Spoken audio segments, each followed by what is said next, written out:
এখানে দেখতে পাচ্ছি যে একজন জিজ্ঞেস করছে যে সে হচ্ছে ফুল স্ট্যাক ওয়েব ডেভেলপার। তো এইরকম যদি সে ওয়েব ডেভেলপমেন্ট জানে, বা কেউ একজন অ্যাপ ডেভেলপারও থাকতে পারে, কেউ একজন ব্যাকএন্ড ডেভেলপারও থাকতে পারে, রেগুলার এপিআই রিলেটেড থাকতে পারে আর কি।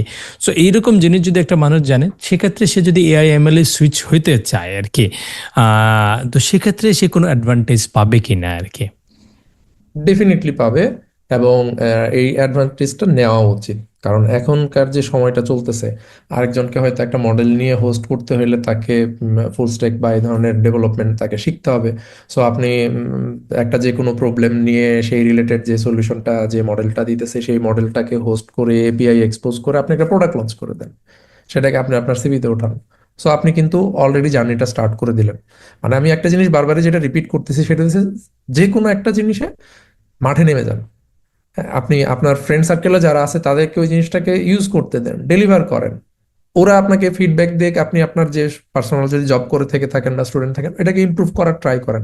এইভাবে আসলে আপনি ডিফারেন্সটা মেক করবেন।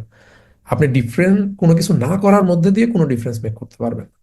সো ওই জিনিসটা আর কি ইম্পর্টেন্ট, যে আপনি ডিফারেন্ট কিছু করার মধ্যে দিয়ে ডিফারেন্সটা মেক হবে। সো এটা একদমই সহজ জিনিস, বাট আমরা এই জিনিসটাকে ওইভাবে হয়তো করতে চাই না। সো কমন থিংটা করেন, কমন থিং এর পরেরটা হইতেছে ডিফারেন্ট। সো কমন থিংটা করে নিয়ে আপনি দেখবেন যে অটোমেটিক্যালি আপনাকে ডিফারেন্ট কিছু করার স্কোপ ক্রিয়েট করে দিতেছে ন্যাচারালি।